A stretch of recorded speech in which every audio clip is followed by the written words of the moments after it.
Shalom saudara pendengar saudara rohani yang dikasihi Tuhan Yesus Kristus. Selamat datang di renungan rohani malam hari ini. Selamat malam, saya berdoa agar saudara sehat selalu. Semoga Roh Kudus hadir di tengah kita saat ini. Sebelum kita mulai renungan malam ini, marilah kita bersama-sama berdoa. Bapa kami yang di surga, Bapa di dalam nama Tuhan Yesus Kristus, kami sungguh mengucap syukur, ya Tuhan, oleh karena Engkau sangat baik buat kami. Engkau ada bersama kami dan menopang hidup kami di siang hari dan di malam hari. Engkau ada bersama-sama dan menyertai kami. Tuhan, kami memuji dan bersyukur kepadamu pada malam hari ini, kami masih bisa berkumpul di rumah kami yang kecil ini. Tuhan, saat ini kami hendak mendengarkan firman-Mu. Berilah pengetahuan dan bimbinglah hamba-Mu ini agar apa yang Engkau firmankan dapat bekerja sesuai kehendak-Mu. Buat kami jemaat-Mu, bukalah hati dan pikiran kami untuk mendengar dan menerima firman-Mu. Kiranya firman-Mu ini dapat menjadi berkat bagi kami. Berbicaralah Tuhan, kami sudah siap menerima firman-Mu. Di dalam nama Tuhan Yesus Kristus kami berdoa dan mengucap syukur. Amin. Sahabat saudara rohani, pembacaan ayat emas Alkitab renungan kita malam hari ini. Nats pilihan kita adalah, semua orang yang dipimpin Roh Allah adalah anak Allah. Tertulis dalam kitab Roma 8 ayat 14, kata kunci renungan pada malam ini adalah, dipimpin oleh Roh.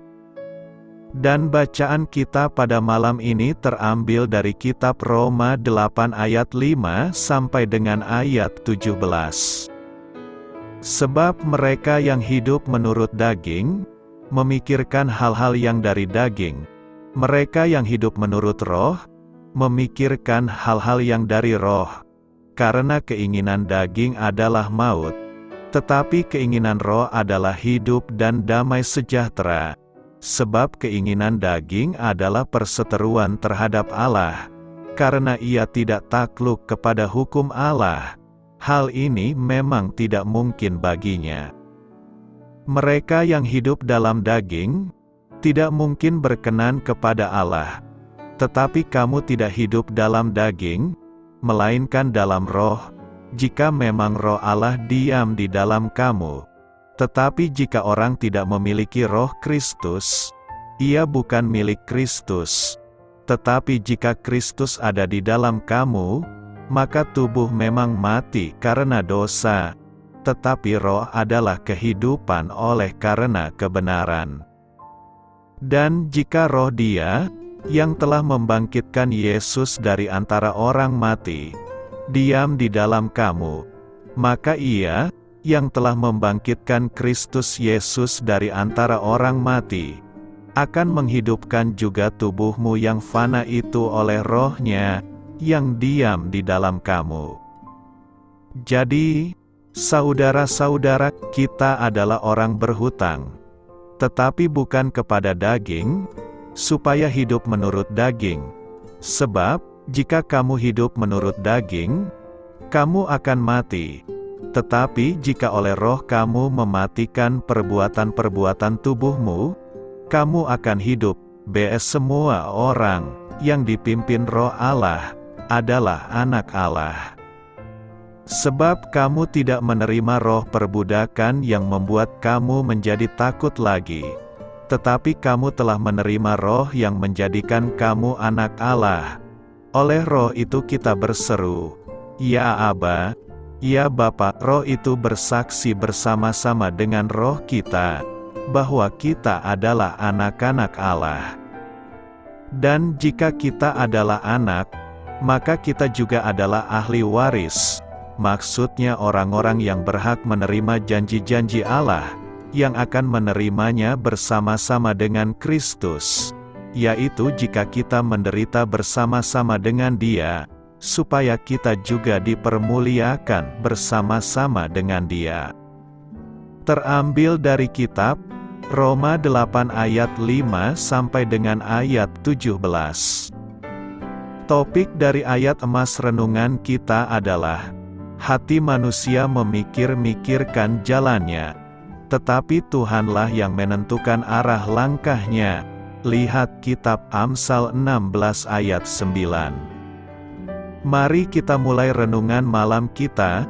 Untuk memulai hal baik, serahkanlah segala sesuatu hanya kepada Tuhan. Kisah inspiratif, sebagai seorang pendeta muda, pada masa tahun 1940-an, Francis Schaeffer terkenal karena kemampuannya dalam berorganisasi. Sekolah Alkitab musim panas di gerejanya di Saint Louis mampu menarik 700 anak-anak dari seluruh penjuru kota, dan peristiwa tersebut menjadi berita satu halaman penuh di surat kabar setempat. Tetapi ketika ia dan istrinya membuka Labri Fellowship di Swiss, Schaeffer sengaja tidak membuat target-target organisasional.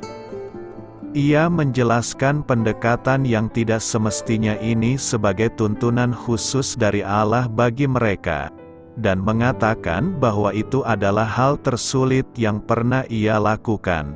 Namun, ia ingin supaya orang-orang lebih melihat tangan Allah, dan bukannya keberhasilan program-program yang tersusun dengan baik.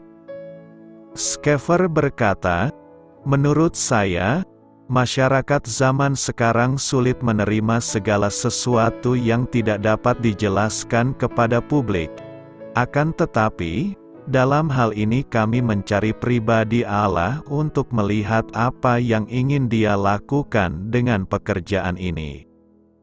Paulus berkata, semua orang yang dipimpin Roh Allah adalah anak Allah. Ayat ini selain berlaku pada keputusan-keputusan tertentu, juga berbicara mengenai pendekatan umum terhadap hidup. Anak-anak Allah seharusnya tidak mencoba melakukan sesuatu tanpa pimpinan Roh Kudus. Berjalan dengan tuntunan Roh dan mengikuti arah yang ditunjuknya adalah langkah iman yang memberikan kemuliaan bagi Allah dan akan memimpin pada hidup dan damai sejahtera. Apakah kita semua itu anak-anak Allah, atau hanya orang-orang Kristen saja? Jelas dalam Alkitab dinyatakan bahwa semua orang itu ciptaan Allah. Namun hanya mereka yang sudah terlahir kembali yang disebut anak-anak Allah. Dalam Alkitab, mereka yang terhilang tidak pernah disebut sebagai anak-anak Allah. Efesus 2 ayat 3 memberitahu bahwa sebelum seseorang diselamatkan, pada dasarnya kami adalah orang-orang yang harus dimurkai. Roma 9 ayat 8 menyatakan bahwa bukan anak-anak menurut daging adalah anak-anak Allah. Bukannya dilahirkan sebagai anak-anak Allah. Kita malah dilahirkan dalam dosa, yang memisahkan kita dari Allah dan membuat kita berpihak dengan iblis, yang adalah musuh Allah. Yesus berkata, "Jikalau Allah adalah Bapamu, kamu akan mengasihi aku, sebab aku keluar dan datang dari Allah. Dan aku datang bukan atas kehendakku sendiri, melainkan Dialah yang mengutus aku." Beberapa ayat kemudian, dalam Yohanes 8 ayat 44, Yesus memberitahu orang-orang Farisi bahwa iblislah yang menjadi bapamu dan kamu ingin melakukan keinginan-keinginan bapamu. Fakta bahwa mereka yang belum diselamatkan bukan anak-anak Allah juga dapat dilihat dalam 1 Yohanes 3 ayat 10. Inilah tandanya anak-anak Allah dan anak-anak iblis. Setiap orang yang tidak berbuat kebenaran, tidak berasal dari Allah, demikian juga barang siapa yang tidak mengasihi saudaranya. Kita menjadi anak-anak Allah ketika kita diselamatkan karena kita diangkat menjadi keluarga Allah melalui hubungan dengan Yesus Kristus. Ini dapat dilihat dengan jelas dalam ayat-ayat seperti Roma 8 ayat 14-17. Semua orang yang dipimpin Roh Allah adalah anak Allah. Sebab kamu tidak menerima roh perbudakan yang membuat kamu menjadi takut lagi, tetapi kamu telah menerima roh yang menjadikan kamu anak Allah. Oleh roh itu kita berseru, "Ya Aba, ya Bapa." Roh itu bersaksi bersama-sama dengan roh kita, bahwa kita adalah anak-anak Allah. Dan jika kita adalah anak, maka kita juga adalah ahli waris. Maksudnya orang-orang yang berhak menerima janji-janji Allah, yang akan menerimanya bersama-sama dengan Kristus, yaitu jika kita menderita bersama-sama dengan Dia, supaya kita juga dipermuliakan bersama-sama dengan Dia. Mereka yang diselamatkan itu, anak-anak Allah karena iman di dalam Yesus Kristus. Karena Allah telah menentukan kita dari semula oleh Yesus Kristus untuk menjadi anak-anak-Nya, sesuai dengan kerelaan kehendak-Nya. Anak adalah ahli waris. Roma 8 ayat 17 berkata demikian. Dan jika kita adalah anak, maka kita juga adalah ahli waris. Maksudnya orang-orang yang berhak menerima janji-janji Allah, yang akan menerimanya bersama-sama dengan Kristus, yaitu jika kita menderita bersama-sama dengan Dia, supaya kita juga dipermuliakan bersama-sama dengan Dia. Dalam bacaan nas bacaan hari ini, Paulus dengan tegas berkata bahwa setiap kita yang adalah anak-anak Tuhan adalah ahli waris. Seorang ahli waris berhak untuk menerima segala janji-janji Allah, juga kemuliaan bersama Tuhan nantinya. Hak ini membuat status kita sebagai orang percaya menjadi sangat istimewa dan berharga. Pertanyaannya adalah, apakah semua orang Kristen disebut sebagai anak-anak Allah? Jelas dalam Alkitab dinyatakan bahwa semua orang itu ciptaan Allah, namun hanya mereka yang sudah terlahir kembali yang disebut anak-anak Allah. Dalam Alkitab, mereka yang terhilang tidak pernah disebut sebagai anak-anak Allah. Efesus 2 ayat 3 memberitahu bahwa sebelum seseorang diselamatkan, pada dasarnya kami adalah orang-orang yang harus dimurkai.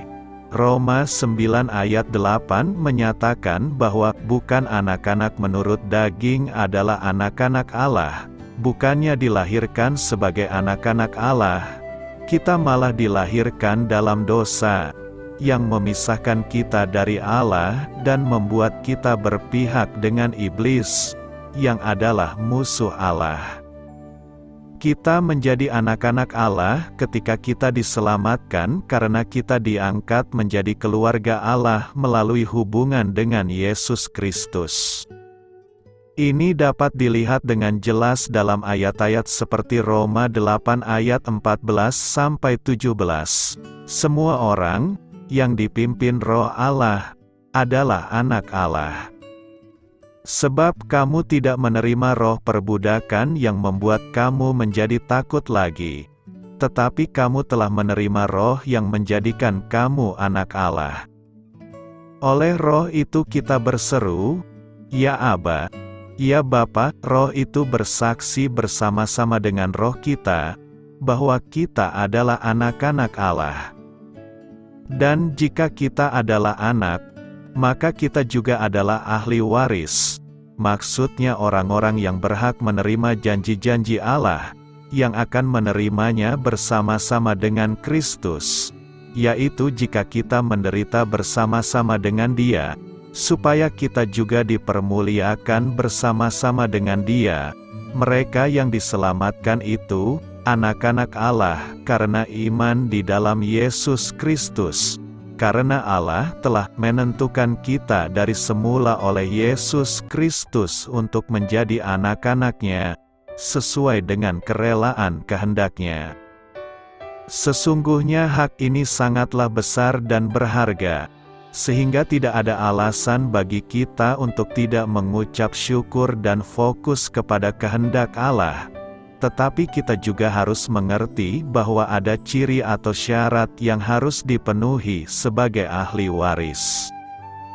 Pertama, hidup kita harus dipimpin oleh Roh Allah. Satu-satunya cara membuktikan bahwa kita adalah anak Tuhan adalah dengan menunjukkan buah Roh melalui hidup kita. Tuhan memberikan Roh Kudus sebagai materai dan jaminan kita sebagai anak Allah. Tanpa Roh Kudus, kita bukanlah anak Tuhan, sebab anak Tuhan hidup dalam Roh.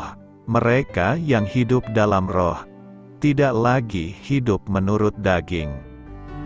Mereka yang hidup dalam Roh tidak lagi memikirkan hal-hal yang dari daging, seperti percabulan, kecemaran, hawa nafsu, perseteruan, perselisihan dan lain-lain. Ketika kita dipimpin oleh Roh Allah, yang menjadi fokus hidup kita adalah Kristus, bukan lagi diri sendiri.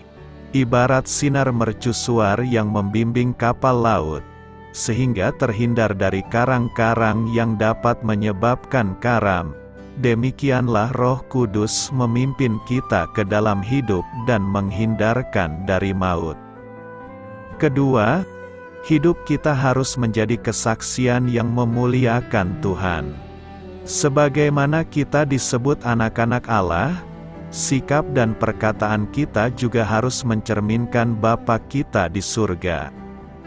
Akhir-akhir ini, banyak sekali orang Kristen yang mengaku anak Tuhan, tetapi hidupnya menjadi batu sandungan. Bahkan di kalangan pelayan Tuhan, hidup mereka juga tidak memuliakan Tuhan, melainkan mereka membangun kerajaannya sendiri, bukan kerajaan Allah. Seringkali inilah yang akhirnya mencemarkan nama Tuhan. Sebagai anak, seharusnya kita memuliakan Allah. Seorang ahli waris kerajaan sorga sepantasnya hidup sebagaimana anak raja, hidup mulia bukan sembrono. Setiap perkataan dan tindakan haruslah yang dapat dipertanggungjawabkan. Jadi di balik status ahli waris yang sangat istimewa dan luar biasa, juga ada kewajiban dan syarat yang harus dipenuhi. Karena itu, hidup sebagai ahli waris kerajaan sorga tidak lagi sembrono dan sesuka hati, melainkan harus sempurna seperti Bapa di surga adalah sempurna. Anak Allah, Roma 8 ayat 14 berkata demikian, semua orang yang dipimpin Roh Allah adalah anak Allah. Siapakah yang disebut dengan anak Allah?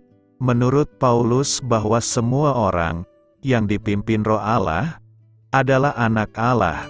Kata semua di satu sisi hendak menunjukkan bahwa tidak ada diskriminasi untuk menjadi anak Allah, bahwa mereka, siapapun yang dipimpin oleh Roh Allah adalah anak Allah.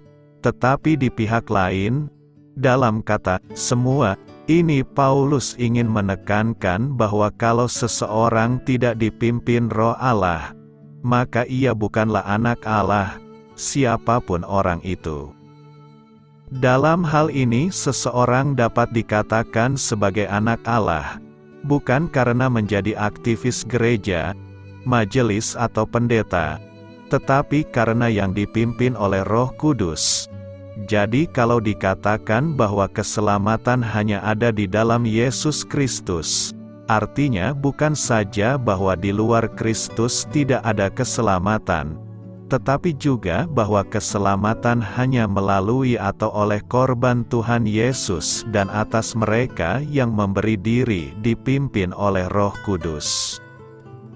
Jadi keselamatan hanya dalam Yesus Kristus, bukan hanya menunjuk korban Tuhan Yesus di kayu salib, tetapi juga fakta bahwa hanya orang percaya yang memiliki fasilitas dipimpin oleh Roh. Inilah fasilitas keselamatan agar orang percaya dapat dikembalikan ke rancangan Allah semula. Hasil dari dipimpin Roh Kudus ini orang percaya menemukan roh, dalam arti gairah, spirit, atau hasrat, dan jika hidup menurut roh tersebut orang percaya dibebaskan dari hukum dosa dan hukum maut. Jika hal ini terjadi atau berlangsung dalam kehidupan orang percaya, maka seseorang dapat dikatakan sah sebagai anak-anak Allah. Dalam hal ini jelas sekali bahwa seseorang dapat menjadi anak Allah yang benar atau sah, tergantung masing-masing individu. Jika seorang Kristen masih memiliki tanda-tanda orang yang hidup menurut daging, maka jelas bukan anak Allah. Ia bisa merasa sebagai anak Allah, tetapi Allah tidak akan mengakuinya. Tuhan menyediakan fasilitas untuk hidup menurut roh. Tetapi apakah seseorang hidup menurut roh atau daging tergantung masing-masing individu. Dalam hal ini, Tuhan memberi kebebasan kepada masing-masing individu. Dalam Roma 8 ayat 14 firman Tuhan menunjukkan bahwa orang yang sah sebagai anak-anak Allah adalah orang-orang yang hidup dalam pimpinan Roh Allah. Kualifikasi ini tidak bisa digantikan dengan yang lain. Orang yang hidup dalam pimpinan Roh Allah adalah orang-orang yang selalu melakukan segala sesuatu selalu sesuai dengan kehendak Bapa. Hanya orang yang memiliki cara berpikir Allah yang dapat melakukan hal ini. Itulah sebabnya dalam Roma 12 ayat 2. Firman Tuhan mengatakan agar orang percaya tidak serupa dengan dunia ini. Orang percaya harus berusaha mengerti kehendak Allah sampai tingkat sempurna. Hal ini merupakan pergumulan inti orang percaya. Oleh sebab itu harus diingat bahwa menjadi orang percaya berarti kita berhutang untuk hidup menurut roh, bukan menurut daging. Menurut daging artinya menuruti diri sendiri atau hidup dalam kewajaran manusia lain hidup. Mereka yang memikirkan hal-hal dari daging atau dunia ini, tidak berpikir mengenai kehidupan di balik kuburnya. Mereka hidup hanya untuk mencari dan menikmati dunia ini dengan segala fasilitasnya. Inilah yang dimaksud dengan percintaan dunia. Mereka hidup dalam keinginan daging, keinginan mata dan keangkuhan hidup. Banyak orang Kristen masih berkondisi seperti ini. Sebenarnya mereka tidak layak menyebut diri sebagai anak-anak Allah. Mereka tidak layak pula memanggil Allah sebagai Bapa. Hidup menurut roh artinya hanya bertindak sesuai dengan pikiran dan perasaan Tuhan. Tentu saja orang-orang yang hidup menurut roh tidak lagi hidup menuruti keinginannya sendiri, tetapi mengarahkan diri kepada kehendak dan rencana Tuhan serta memfokuskan diri pada kehidupan yang akan datang, yaitu kerajaan surga. Jika orang percaya bisa melakukan hal ini, betapa hebat kualitas hidup yang dimiliki orang-orang seperti ini. Hal inilah yang mengesahkan dan menunjukkan bahwa dirinya adalah anak-anak Allah. Dalam hal ini seorang yang menyebut Allah sebagai Bapa haruslah memiliki kualitas yang sangat luar biasa. Dengan demikian apakah seseorang nanti akan diterima di dalam keluarga kerajaan atau tidak? Sudah nampak dari perilakunya sekarang di bumi ini. Karena itu, hiduplah dalam roh Allah agar Allah mengangkat kita menjadi anaknya. Selamat beristirahat malam dalam kasih setia Tuhan. Doa saya menyertai saudara sekalian, mari bertumbuh dalam iman bersama saudara rohani. Saya memberkati Anda agar sewaktu Anda mencarinya dari Dia, Bapa Surgawi Anda akan memberikan bagi Anda roti harian Anda. Dalam nama Yesus Kristus, Tuhan yang berkuasa atas alam semesta dan menuntun kita kepada iman yang menyelamatkan, Tuhan Yesus menyertai senantiasa. Terima kasih sudah berkenan mendengarkan renungan malam saudara rohani. Tuhan memberkati. Amin.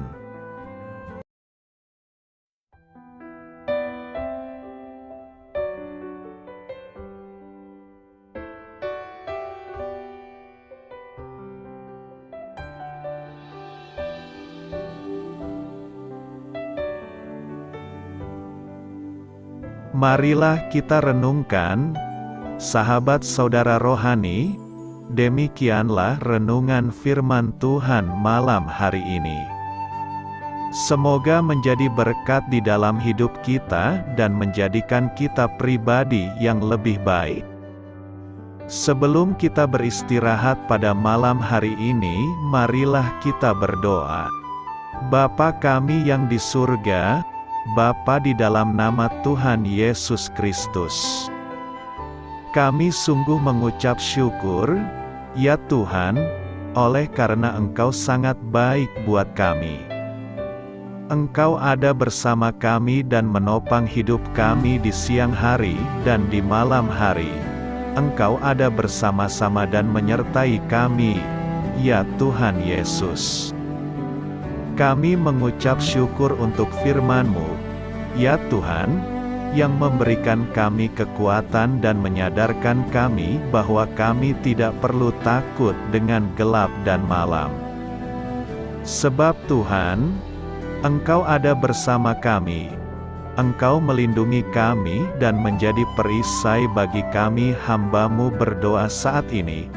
Tuhan, untuk setiap pendengar renungan ini yang mengalami ketakutan, kecemasan, kegelisahan, pada situasi gelap dan malam hari di dalam nama Tuhan Yesus Kristus. Kuasa Tuhan melepaskan mereka dari segala ikatan roh-roh ketakutan yang mengikat mereka saat ini. Tuhan melepaskan setiap anak-anak-Mu dari segala rasa takut dan kecemasan. Di dalam nama Tuhan Yesus segala kuasa-kuasa roh jahat, kuasa setan iblis yang mengganggu anak-anak-Mu, ya Tuhan, tolong hancurkan dan halaukan dengan kuasa-Mu. Dalam nama Tuhan Yesus Kristus, berkati setiap kami anak-anak-Mu, ya Tuhan, dan lindungilah kami. Kami aman di dalam Engkau. Ya Tuhan, penuhilah setiap hati kami dengan keberanian, damai sejahtera, dan sukacita serta ketenangan yang dari Tuhan. Berkati kami di malam hari ini, saat kami tidur dan beristirahat. Kuasa-Mu, ya Tuhan, menaungi setiap kami, memberkati dan melindungi kami. Bangunkanlah kami kembali besok pagi dengan kekuatan yang baru, tubuh yang sehat diberkati Tuhan, dan berkat-berkat yang baru Tuhan sediakan bagi kami. Terima kasih, ya Tuhan, kami sungguh mengucap syukur untuk firman-Mu yang menguatkan kami. Dalam nama Tuhan Yesus Kristus Juru Selamat kami, Bapa kami yang baik, kami mengucap syukur dan berdoa haleluya. Amin. Biarlah firman Tuhan menjadi pengingat untuk kita semua, bahwa tuntunan dari Roh Kudus akan selalu memberi jalan keluar bagi setiap permasalahan hidup kita, dan memberi kedamaian di hati kita. Amin. Sampai jumpa di renungan malam saudara rohani berikutnya.